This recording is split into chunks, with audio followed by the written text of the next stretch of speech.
Welcome to Leading Minds Revealed, the podcast that pulls back the curtain on how today's top leaders harness the power of mindfulness to conquer the fast-paced, ever-changing world of business. In each episode, we sit down with C-suite executives and leaders who share their strategies for navigating rapid change with skill and clarity. Join us as we uncover the transformative mindsets that drive extraordinary leadership. These insights aren't found in business books, and they'll revolutionize the way you lead. And now, here's your host, Michael Apollo. Hello, everyone, and welcome to another episode of Leading Minds Revealed. Today, we're diving into the intersection of transformation, resilience, and team-centered leadership. In a world marked by relentless change, what does it take to lead with clarity, empathy, and strategic precision? My guest today exemplifies this kind of leadership. She's the Dean of Continuing Education at the University of California, Irvine, where she has been guiding a major operational and cultural transformation post-pandemic. The University of California, Irvine Division of Continuing Education serves over 50,000 students annually across more than 80 countries. She brings a rare blend of organizational vision, operational tenacity, and deep care for the people behind the work. From early days on the basketball court to shaping strategy in higher education, her journey reflects what it truly means to lead as a team player, especially when facing disruption head on. With that, please welcome Dean Kristine Collins. Chrissy, welcome to the show. Thank you so much for having me, Michael. It's great to be here. Chrissy, we've known each other now for quite some time. I'd say probably nearing a decade, if not more.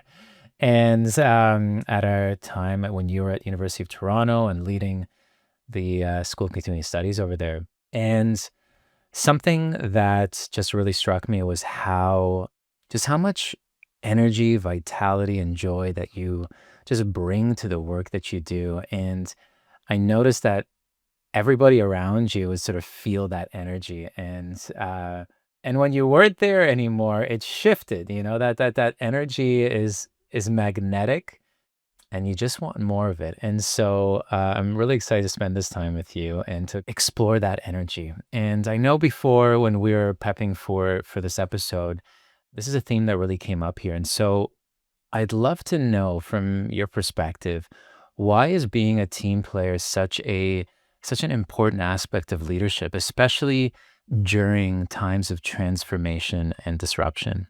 Oh, that's a big, big question. I mean, I think you referred to it a little bit earlier in the introduction that I'm an athlete in my background. I like to still call myself an athlete, although I'm a much older person now. I still participate in quite a few sports. And being an athlete really taught me so much about what it means to contribute in different ways and what it means to be present for yourself and for others, and how taking care of yourself is really also taking care of your team. So all of those lessons that I learned through sport really helped to shape how I lead groups of people.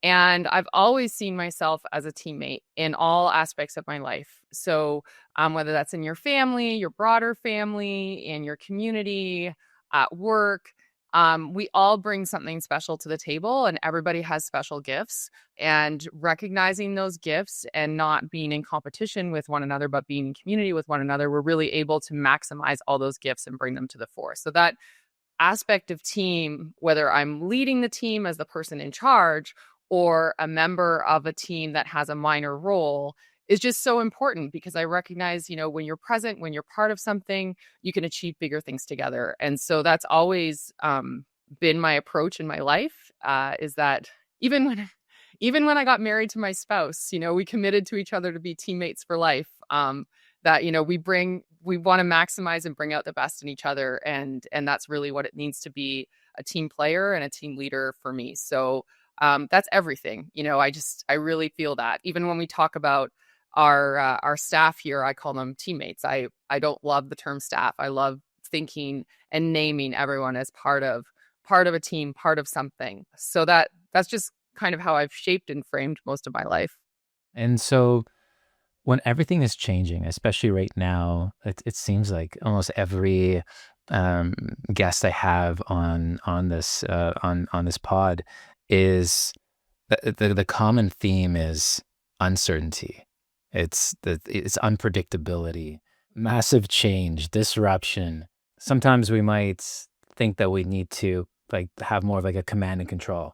The leader needs to persevere, right? They come up with the answers. Even for ourselves, even as as partners in a relationship. I need to persevere through this. I need to take care. What does it mean to be a team player during this time of change, and why is it something that we should consider as something of value? Another great question. I mean, it goes back to my earlier answer. Really, I mean, I think there's two aspects of this. Yes, we need to persevere individually. We need to take care of ourselves physically. We need to take care of ourselves mentally. We need to be fully present, whether we're at work or at home, and really focus on being there and being part of the solution. That's somewhat individualistic. But in the broader picture, in order to navigate change, we need everyone contributing. We need we need people to step up off the bench. We need unorthodox ideas. We need to be thinking differently all the time. And we can only do that if we're really truly listening and being present and listening to others. And so, when you talk about uncertainty, I've been working in higher ed now for almost 15 years. And in that time, everyone's class, we're in a time of uncertainty. We're in a time of uncertainty. It's only constant is that we're in a time of uncertainty. And so my response to that is similar to being on a basketball team where your star player goes down with an ACL injury and someone else has to step up and be ready to be playing. There's always uncertainty. The other team is stronger, something, you're having a bad day. All those factors always come into play. And the only way to truly persevere and be successful is to really make sure the team is in sync and headed in the right direction. So my job as a leader on the team, which I am now, I'm a leader on my team here, but I'm a member of the team of the broader university that governs this place, is to make sure that my vision for my team is in alignment with the broader vision for the university, but also so that every single person that works here has a clear understanding of what their role is and how they can contribute, and that they all have a voice and a place at the table, and that we're really pushing ourselves to think differently about what the future can look like given the uncertainty. So, and I know it's cliche. People don't love when you say like embrace change. It's like, well, this is affecting people for real, and they really don't love it in some cases. And it seems like a little bit of toxic positivity to constantly be, change is good, change is good. But it's more about recognizing where people are, making sure that they have a voice, making sure that even if their ideas are not the ideas you pursue, they understand why, so that they feel that their voice is valued and that their contributions are considered. So, yeah, I mean, in times of uncertainty, the team is everything. And having that vision and leadership, not through a command and control method, but it's not fully diplomatic either. It's a bit of a balance. You have to have that vision. You have to hear what people have to say, but ultimately you have to make decisions. And I do find in some cases, there's this sense that it should all be diplomatic, it should all be democratic, and that's just not always the way. Sometimes we do have to head in a direction and we do have to make a decision. Actually, not sometimes, all the time. We have to decide, we have to go. So at least helping people to come along and recognize that their voice is heard, that they're important in that process, at least helps them to stay and move in that direction. And if they decide that they don't like that and they're not happy with the direction that they're going, oftentimes I'll have pretty frank conversations with people to say, maybe this isn't the place for you anymore. Or this is maybe not where you want to be. And I value you. I want to have you here, but you need to make that decision for yourself and determine whether or not this is the time and the place for you right now in your career. So yeah, I'm not sure if that quite answered your question, but getting there. Yeah, it seems like, it can seem intuitive that, I think for you, especially just being a part of so many teams and this being something in throughout your life, engaging as an athlete, that you're getting inputs from from many people, right? It's exchanging of ideas, it's gaining perspectives, it's having that support. But it may not, that isn't the experience, I think, for a lot of us, right? Like we may not have had that experience. So why would we want to open ourselves up or open up a group to different perspectives, different ideas? And so there's two parts to this question. Why would we want to do that? And then secondly, building on that a little bit, like what does it mean for a team? Like what are the qualities of a team, right? When you sort of thinking about like team-centered leadership and you're trying to foster that type of approach, what are you fostering? Like, are there certain skills? Are there certain qualities that you're fostering? Is it like an approach? Very interested about that. And then also, like, maybe starting off with, why would we want to take that time to get input and perspective and different ideas about something? Well, I mean, I think in all organizations and groups, companies, the foundation, we can never forget why we're here. We're here, we're human beings. We're here on earth, and we should all be in some way contributing to the betterment of our experience here on earth and the experience of others. And so I often, when you think about companies, and especially in a capitalist society, it's like revenue, growth, all those things. But let's not forget why we're here and who's going to make that happen. It's people. It's always about people. And they're our most precious resource. They're the most expensive resource. And if you're not mobilizing your people and helping them to develop a sense of trust so they can operate at the optimal level, then you're really missing something. And so it really comes down to me to trust, building that trust.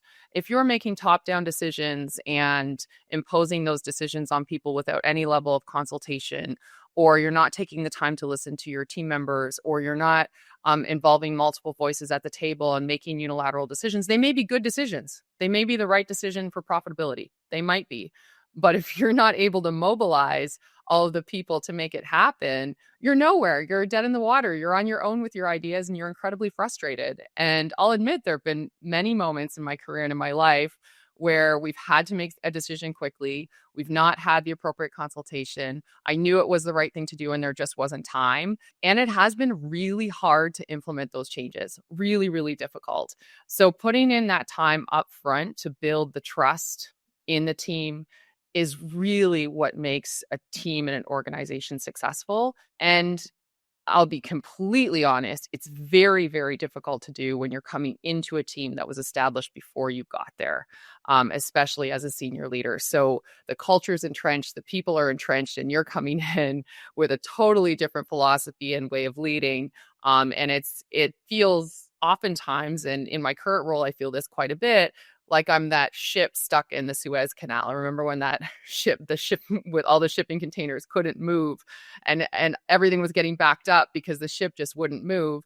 And it sometimes feels like that, but I still, and I wanted at a moment say, no, we're going to do it this way. And we're not talking about it. And we're going to do it because I know in my heart of hearts, it's the right thing, but I really know that in order to actually get it done, that we need all of our people, at least most of them, moving in that same direction and able to support that vision. So the two main themes that come out when you're asking that question relate to trust and communication, constant over communication and constant trust building. And in doing that, also kind of weeding out some bad actors and some individuals that don't see the value of the team and don't see the value of trust and don't see the value of process, who may be part of the team for some of the wrong reasons, who don't feel connected to the end goal, who don't feel connected to, in our case, our learners and our instructors. And as a leader, you have to address those issues as well. And sometimes you have to extract them, which is really not fun, but it's really important. It's not all sunshine and rainbows. So you have to kind of identify with pretty laser sharp precision what the issues are and try to work with individuals to tackle those issues and work through them. But at some point you can sometimes hit a wall and have to make a really tough decision. So that's part of it too. And that actually has a big impact on trust in the team when you're able to take out bad actors. Wow. It's fascinating. It's because when I was thinking about the value of gathering perspective, gathering input, there's this from like a base level, there's this, well, we can have more information, right? On a very like simple level. Well, we can have more information to guide our decisions, right? But what I was hearing here is on a much higher cultural level, it's we can actually come into alignment. We can foster a sense of trust because we're hearing different voices. And I think that's such an interesting perspective. That's like a very eagle eye perspective that I think is incredibly valuable. Just to take a moment to acknowledge that wow, when we're listening, truly listening, and giving people that time to be heard and taking that collaborative stance, we're not just trying to come to a solution, we're trying to work together as a team and to aim for something that's much bigger than us, right? And that's something I think that I actually haven't heard that discussed before from a leadership perspective. And so there was another thing that you shared that I'm interested to hear from you is, so say you are put into a team or an organization and that perhaps is not used to this type of approach. What does that journey look like? And what is that? What are maybe some key things to consider if you're an individual, you're stepping into, maybe it's a partner that's not open for a team-based approach, like I think these insights could be applied to a number of different places, but let's just say, working with a team or coming to an organization, what are some key things to consider? What does that journey look like when you're stepping into something like that? Well, it's exhausting. I'll tell you. I mean, I think this speaks to my experience coming here. So I moved from Toronto, Ontario to a new city. I'm here in Irvine, California, completely, actually quite a similar institution, the University of Toronto, the University of California, Irvine, both very research-focused institutions, STEM-based, a lot of really interesting intellectual activity happening on our campuses. And from a continuing education perspective, comparable program size, comparable staff contingent, things like that. So, and in moving here, I will tell you, I was really focused on the adjustment of my daughter. So I didn't want to make this personal, but my focus was just like, I have a 12-year-old, I'm moving a 12-year-old from one city to the next. How is that going to go? I spent a lot of time thinking about that. The job, I thought, no sweat. I'm built for this. Like, I've been doing this stuff for a long time.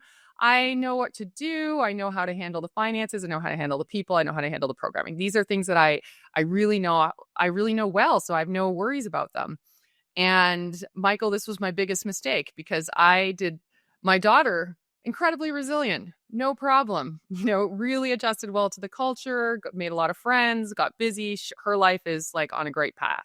I did not spend enough time thinking about what the culture shock would be like for me as a leader. And I didn't really even conceive of, and this is so naive of me, I didn't even conceive of leading, that this team would have been led very differently than my leadership style. I figured they chose me. And by the way, the interview process was really intense. I had 17 different interviews, including an all-staff presentation that I didn't know was happening because I couldn't see them in the room. I didn't know everybody was there. And so, a very large consultative process to hire me. And so I just kind of walked into this going, they're going to embrace this leadership style. This is what they wanted. They wanted me. They get it. It's going to be run very similar to how I operate. And I got here and that was just really not the case. Very, very different. And I'm not saying it's bad or wrong, but it's just a very, very different style. It was almost like so consultative that they were not able to make progress on many of the key initiatives because there were so many people involved. And there was a sense that if you weren't at the table, that you weren't valued. But then there wasn't actual real value being given to all the voices at the table. So almost in a way, some of the practices were a bit, I'm not trying to be critical here, but they were consultative, but not truly consultative, because the decisions were actually going to be made anyway, and we wanted to. It was like an illusion in some cases, and people were disenfranchised by that. So because there was disenfranchisement around how the ways that some things were being done, I thought, well, instantly, my approach is going to be very well received. Not the case. No, no, no. It's like it felt as if people wanted the best of both worlds. Like they all wanted to be at the table all the time. But then because I was listening to all the ideas, that we had to implement all of the ideas. And because I'm a kind and welcoming and open person, that I'm not going to have hard conversations and have difficult conversations and make some decisions that people may not agree with. So there's this kind of tension when I arrived, that where my leadership style just didn't align to what people were used to. And I still think it's jarring for some people. They'll say things like, but you were really nice and you said that in a really nice way. But does that mean I'm getting negative feedback and constructive feedback? It's like, well, yes, you are. And I am sharing it in a positive way because I want you to be successful, but you still need to hear what I'm saying. Like, this is important to you and your growth, and it's important for our organization. So there's that kind of juxtaposition that I'm constantly struggling with, because it felt like before it was a little bit all or nothing, and now we're in a different state where I'm trying to help people to understand that we need to be efficient with our resources, which means not everybody at the table at all times. Only the right people are part of the right conversations. That we are going to make decisions, and those decisions will be consultative, but once the decision's made, we are moving forward and we have to move. And that kindness comes in all forms. Kindness can also be a little bit of tough love and something you may not want to hear about yourself and your job performance.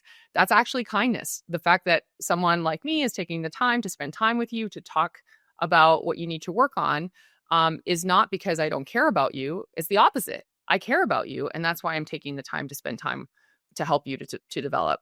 So that kind of adjustment has been really hard, I would say, for my direct reports and for lots of people in the organization, to recognize that we can be kind, we can be consultative, but we can also work hard and have very high standards and hold ourselves to those standards. All of those things, none of those things are mutually exclusive. They all are part of who we are. And in order to move forward, we need to embrace those things and become a high-performing team.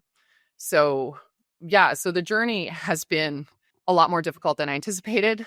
Change takes a lot longer than I thought. And I feel challenged as a leader every single day.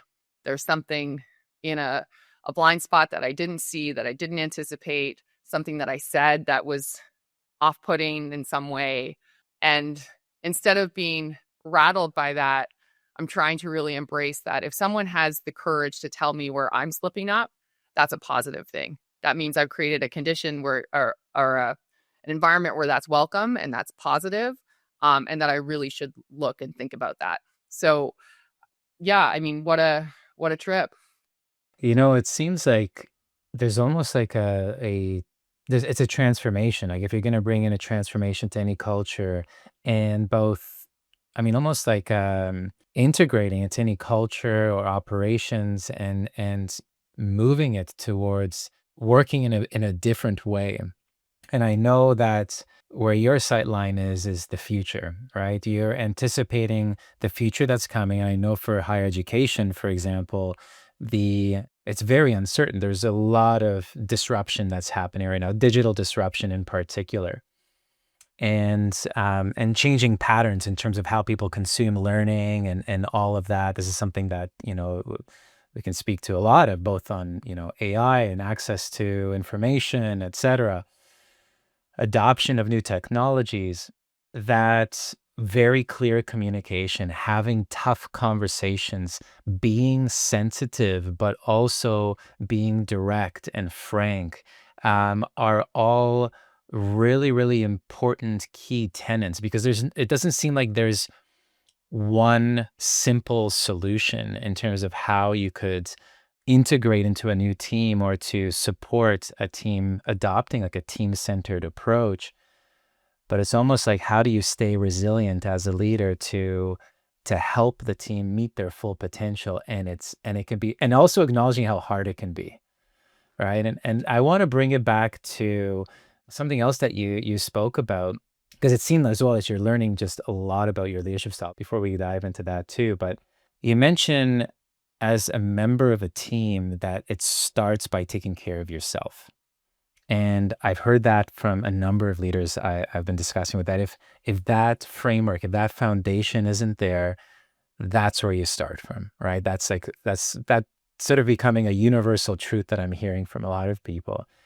And so it's really interesting to hear from you as an athlete and from a team-centered leadership approach. It starts by taking care of yourself. So how does taking care of yourself, how does that impact the team?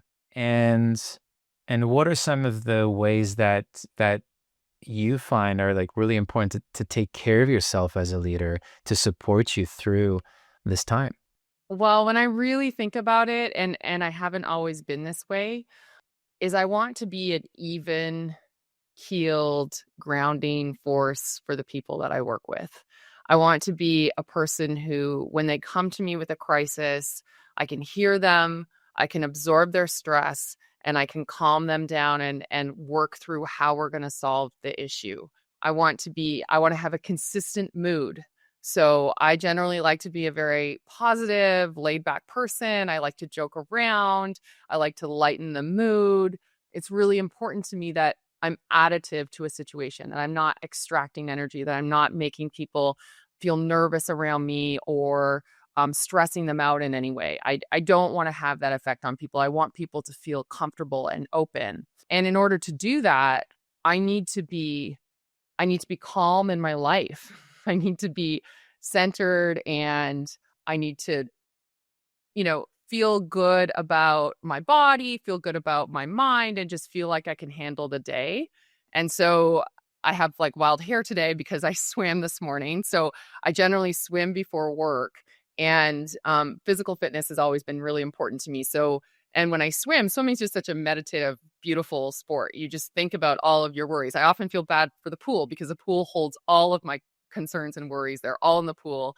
And when I leave, I just like, see you later. Like it's done. And it just brings this sense of clarity and purpose to my day, so that when I arrive at work, I really feel, okay, I'm ready to take this on. I can handle whatever comes my way, and I can have a response to people that's not negative or rude or abrupt, and that I can help every single person, every single situation be calm. Now that's like hard to do because, things happen, hormones, you've got life stress, you've got all kinds of stuff going on. There's world stress.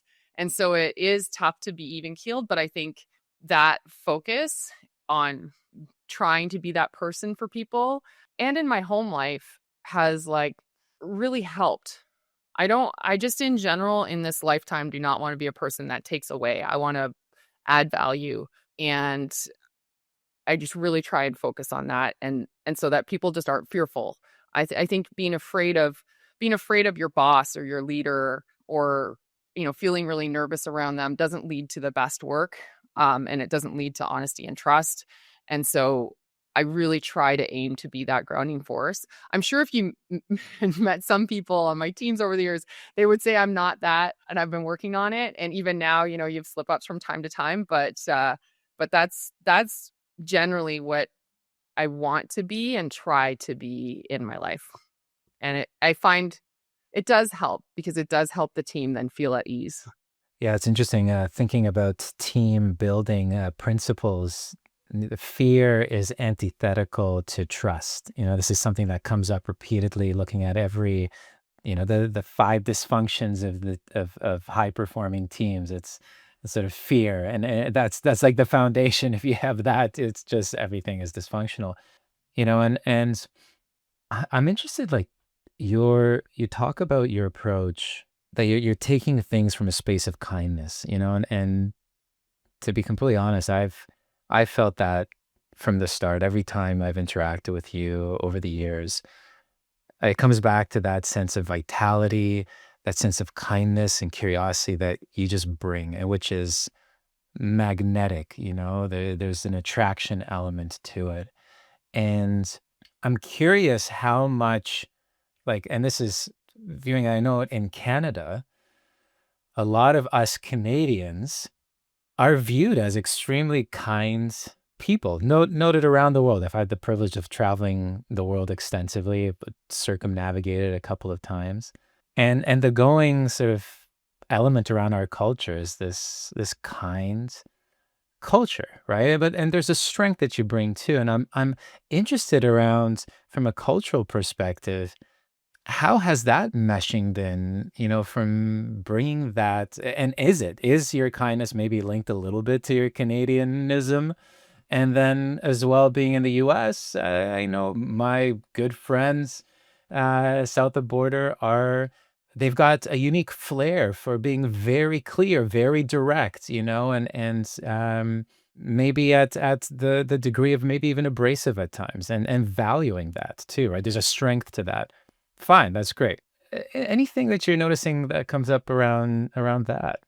Yeah, I mean, I'm in a unique place. So I'm in Southern California. So I would say, in general, it's a bit chill here. Like the culture, people are pretty laid back. It's a pretty chill culture, which actually has been one of the biggest contrasts I've noticed is that coming from Toronto, which is, relatively cold city at a lot of times of the year, I find we work really, really hard. Like we just really work and we grind hard. And in the summer, we relax because we're finally able to enjoy the weather. So I think culturally, that's been a really interesting difference just in terms of the approach to work and life. It's different here. But there's certainly a sense of, like you say, like kind of a direct, individualistic, a bit of this driven sense of purpose for individuals here that I've noticed. And I don't think it's a fault. I think it's actually contributed a lot to how successful the United States has been in terms of entrepreneurship, and people they really can see how they can make a place for themselves. Whereas in Canada, I feel we just have a different kind of community-based approach. Like I don't know as many entrepreneurs in Canada. I know there are many, but it's just a different approach. We work for institutions, we work in large organizations, we work with each other, we work kind of in community. And there is a difference there for sure. And I think, from the kindness perspective, I will say I have met some of the kindest people here, and I adore I really love the experience of moving from place to place because it does show you that you can build community and friendships wherever you go. If you have an open mind and an open heart, you can do that. But yeah, I mean, I think in some ways, my perceived kindness and my Canadianness definitely comes out. And in some ways, it's almost a negative because when I do have to deliver difficult news or I do have to make a hard decision, there's this sense that I'm like a chameleon, that I'm not a kind person because I've had to let somebody go, or I'm not a kind person because we've had to reduce a specific program. And that's hard for me to reconcile personally, because in my heart, I know I'm trying my best, but I also know that in business and in organizations, you do have to make difficult decisions. And sometimes that's at the expense of someone else's livelihood or someone else's career. So I find that hard to reconcile because I do think I am kind, but there are a lot of people out there that would say I'm not. So that's hard, right? You can't be everybody's friend, and you can do what's best and treat people with dignity and respect. But ultimately, I have a job to do. I'll do that job with kindness, but I also have a job to do. So that's where, there's the contrast. And yeah, I mean, the Canadian thing, I can't help myself. When I'm at any event and someone says they're Canadian, I have to let out like some kind of holler or something. It's like I get so excited because I am proud of who we are as a culture. And I think, we're a bit angry right now for good reason. But hopefully relations improve over the next little while. We'll see. Yeah, I keep on sharing with all of our friends down south that that's what we say up here in Canada. Our friends down south is nothing but love. At the chagrin of maybe a few at the top who are maybe making some decisions. But it's really interesting, right? Because I've heard it's said as there's sort of individualistic cultures and collectivistic cultures. And it does seem that sort of Canada, because of how multicultural the country is, that it embodies a bit of both, with the influence of the U.S. And it's really interesting how, from a leadership perspective, how leadership doesn't need to be from a place of fear to lead to results. And I think what I'm hearing from you is that we can lead from a space of kindness. We can lead from a space of support and building trust. And the incredible thing is that the research is actually showing that that leads to greater outcomes. Google, they did a project called Project Aristotle. It sort of matched as well with NASA's study of high performing teams. And what they found as a common attribute that led to the highest performing teams were the degree of trust and a sense of safety, the safety to share things that might be viewed as contradictory or against what other people are saying, right? And to feel safe enough to do that. And I think it's so important to, I think that the journey of leadership can be a lonely one, right? And I think I've heard from a lot of people, a lot of leaders as well, how you need to be ready for that, right? And it's really interesting to hear from you how it starts. And I think for many that it starts by taking care of ourselves, right? Because that impacts how we show up. And I think as well, something that we look at through a lot of the mindfulness training, we're actually soothing our nervous system. A lot of this sort of training in being aware, being able to regulate our emotions, being able to check our thoughts, to have a more compassionate and kind approach towards ourselves as leaders rather than a critical and judgmental approach, that not only helps us to endure and become resilient, but it also impacts how we show up and approach others, just like you were saying, and it's incredibly valuable. So I think that's very insightful. Something else that was really showing up for me is you were talking about purpose, right? And how you've returned to that a few times. And it's really interesting when you're out on the courts. I've sailed competitively for many years of my life. Right now I'm training martial arts. There's a core purpose, right? We get out there to do something, to compete and to win, right? I think that's what we're looking to do. It's really interesting. I've heard when we've been speaking, over like almost 10 years ago, but even just recently, how about your commitment to centering on the learner in all decisions, right? And I'm interested, is, how do you align a team around a core focus? And is it, is it that? Is it the learner? For us, we use something called human-centered design to make sure that our user experience and that all our decisions are on our users, right? Of our platform, of our leaders that we're working with, to make sure that we're meeting exactly what it is that they're looking for and having our decisions based on that. That sort of aligns us. Thinking about that, is that, are the centering on learners in your decisions something that is sort of a guiding purpose? And how has that sort of shaped your leadership discussions and maybe sort of the direction that you've been going through with your teams? Yeah, so absolutely. I mean, I think that it is very much a human-centered design kind of approach, is really for us in continuing education. Our focus is building programs, experiences, and services for non-matriculated learners. So these are like non-traditional learners, people coming back to university, people who are in their jobs and they're actively upskilling or reskilling, and or just people who are curious and want to take a course or something like that. Ultimately, I have a lot of respect for learners. I think that if someone is willing to invest in themselves, that they want to grow, they want to expand their knowledge, they want to learn how to do something differently, it's just a really noble quest. It's just such a cool thing that you want to invest in yourself and you want to do something great. And so I really see it. Our responsibility is to partner with them, meet them where they're at, and give them what they need at a reasonable price point, and make sure that their experience is dynamic and wonderful and aligns with the values of our university, which is a broad, inclusive, world-class research institution. Like, I want every single non-matriculated learner, every single person who wants to be part of UC Irvine, I want them to feel part of UC Irvine and have such a positive experience. And so, and that's not always the way universities think about students and think about learners. We differentiate learners and students because ours are non-matriculated. But historically, it's almost been the university telling you what you need to learn. You want to earn a bachelor's of science, you need to complete these general education courses, then you need to complete these courses, then you need to complete these specialized courses. And you take the courses and you're in them and you have to complete them. And that dynamic, there's a bit of a power imbalance. There's a power relationship there in terms of we're telling you what you need to learn. And I'm not saying there's anything wrong with that. We offer many degrees on our campus and our learners have an outstanding experience.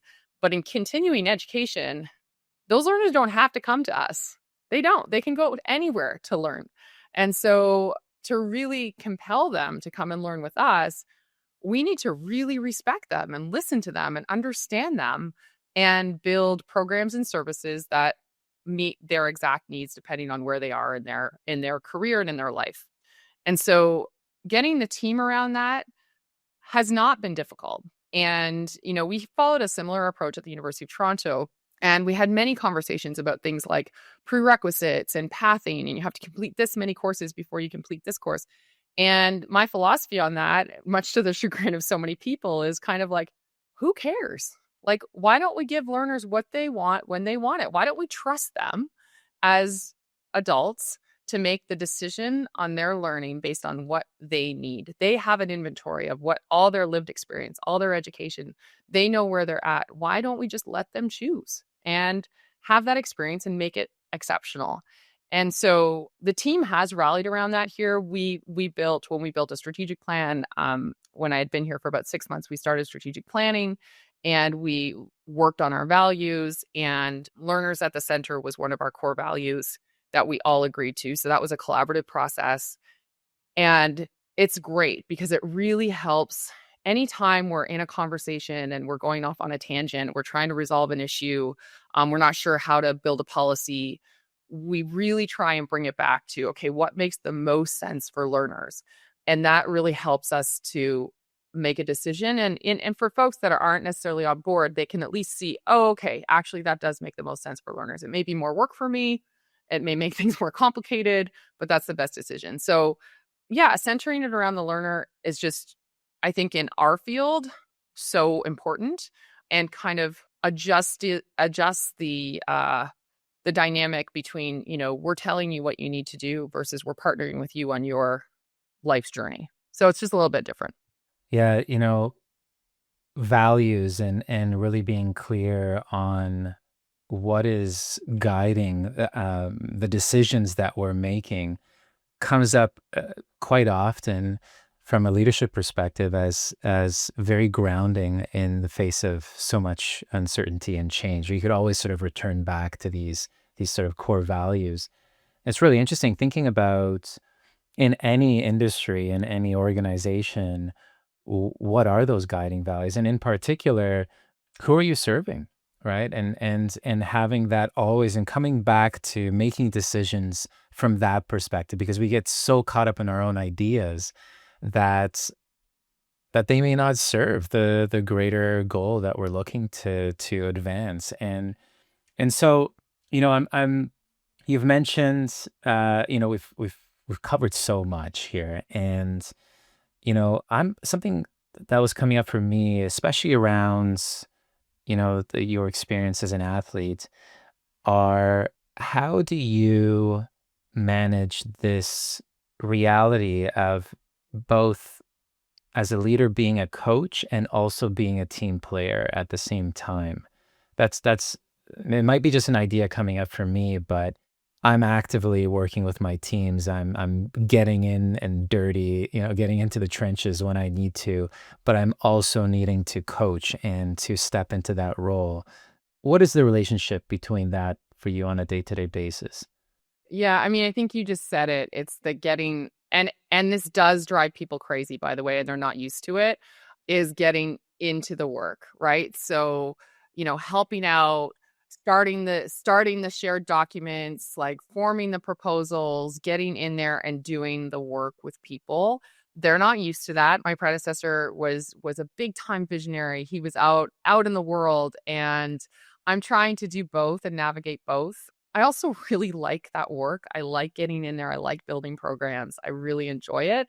But it's a balance, right? Because you don't want to be taking over people's jobs. You don't want to be micromanaging. You don't want to be taking away from the work that others are doing or imply that they're not good enough and they're not capable of doing it. And that's why you're doing it. So it is a balance. I found it much easier to do in my previous role because I was an assistant dean and it was kind of expected that I was in the weeds and people enjoyed that.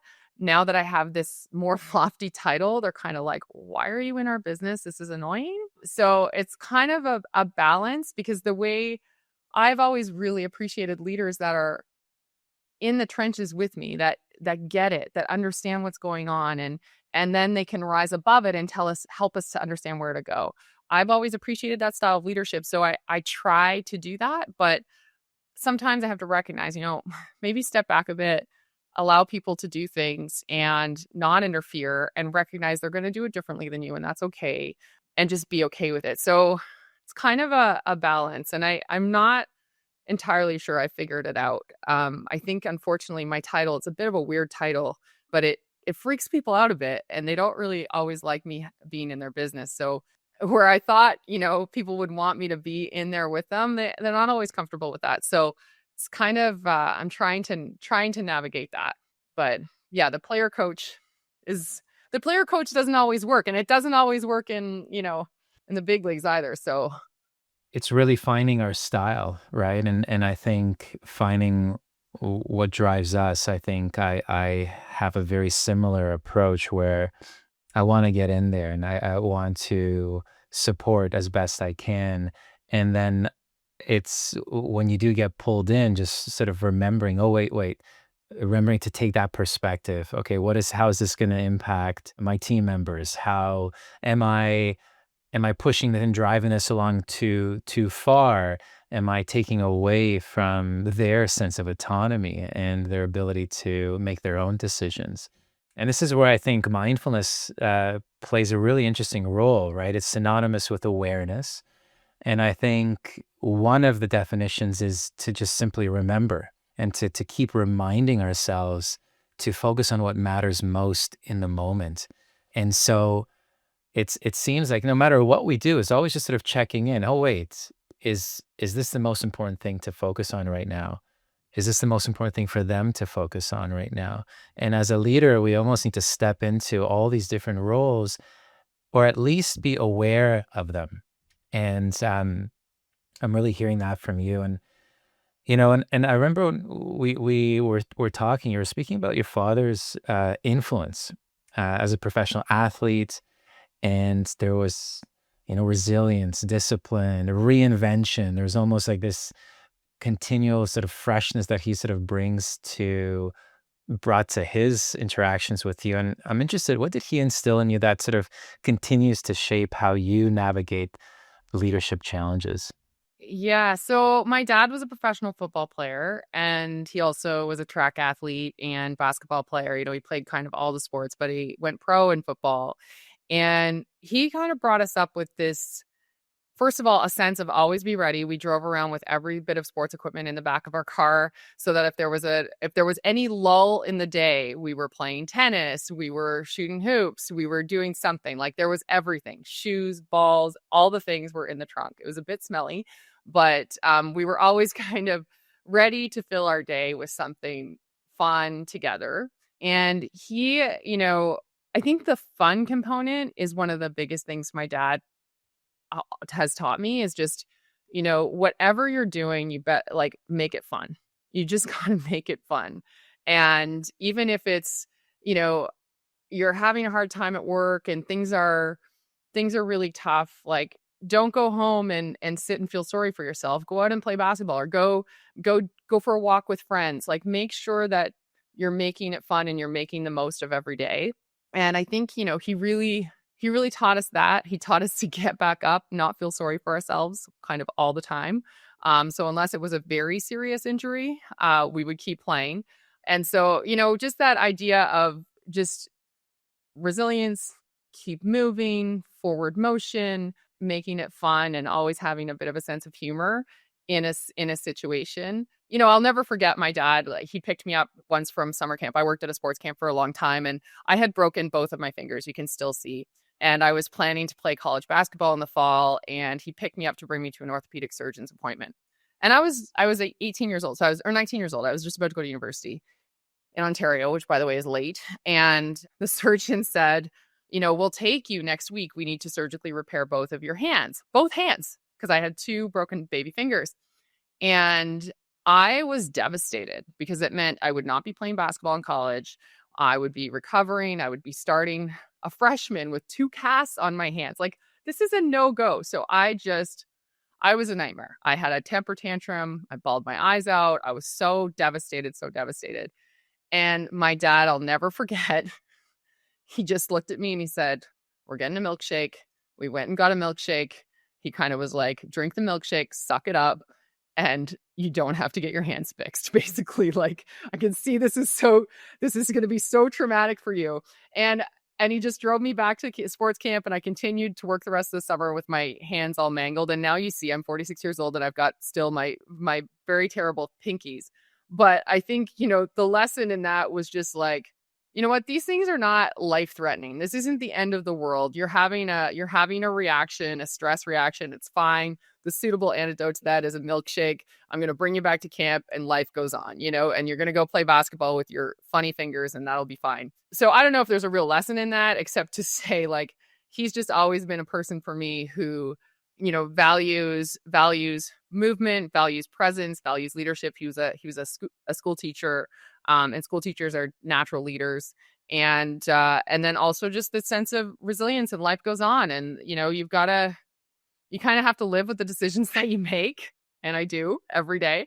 But ultimately that decision led to other things that were really great in my life. So yeah, he's an awesome person, and really kind of instilled a lot of values in me, but definitely leadership is one of them. And just another quick thing about my dad, when we decided to move here, and he's an older gentleman now, as you can imagine, and he's got his challenges because he played football.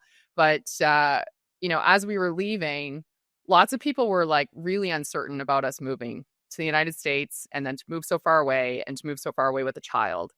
And so many people in my life were kind of, what if, and all the negative headlines about all the things that happen in the United States, violence, guns, all that type of stuff, just kind of the bad stuff.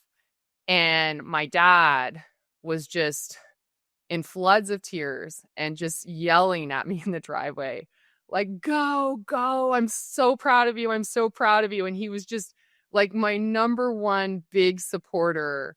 And it was like this parenting lesson of like, if you love your kids and you support your kids, you got to let them go and do these big things and have these big challenges in their life. And it was just such a cool moment to see him like that. And he was just so supportive. It was shocking to me. Of all the people in my life, he was like, number one, you got to go. And he'll never come. Like, he'll never come visit me in California. He can't fly and all those things. Like, he'll never see what my life is like here. But, he was just like, you got to go. You got to take on the challenge.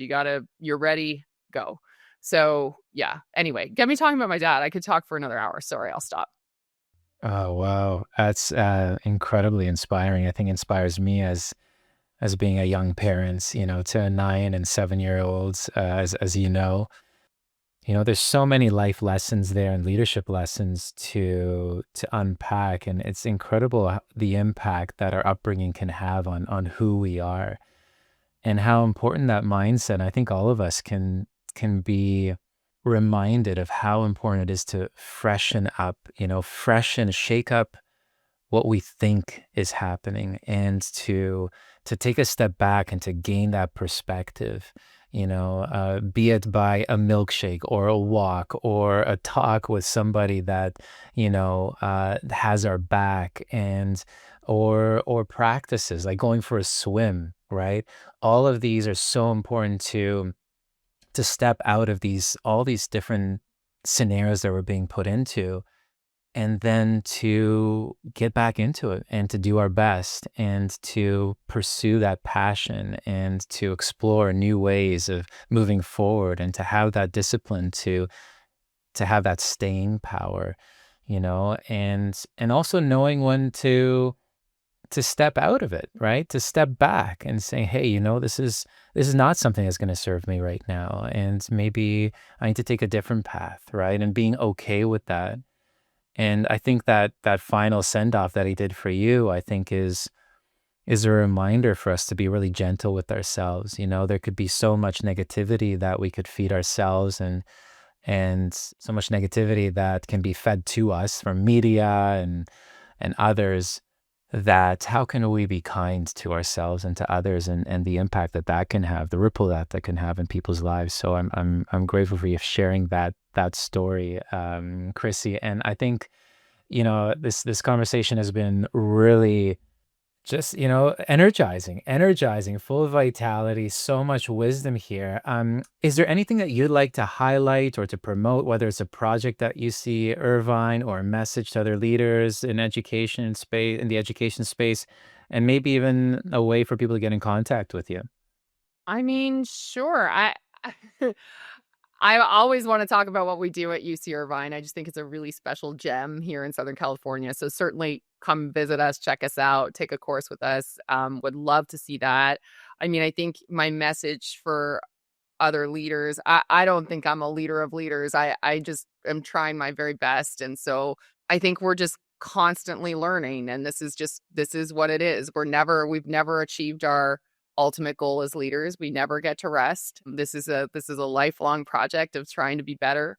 And in a way that's really frustrating because you can't tie it up with a bow, but we're just constantly on a journey. And I don't know, I really love reflecting on leadership and how we contribute and how we lift others up. And it's something we just need to keep doing. So I don't know if I'm not the person to give advice to leaders. I just think it's just what we do, right? So yeah, and I'm really grateful for this conversation. This has been really a highlight of my day, and I feel kind of corny a bit, but I really liked it. I really like talking about these things, and it's almost like, when you before you go to bed at night and I often think about the day and all the decisions that were made and how they influenced other people and what I could have done better, what I could have done differently.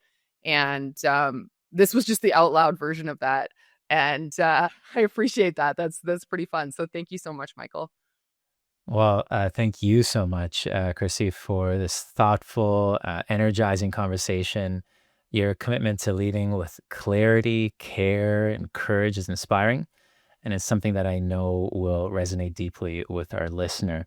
So this wraps up another episode of Leading Minds Revealed. I'm your host, Michael Apollo. I'll see you next time. Leading Minds Revealed podcast requires more than a conversation. It takes action, research, and collective wisdom.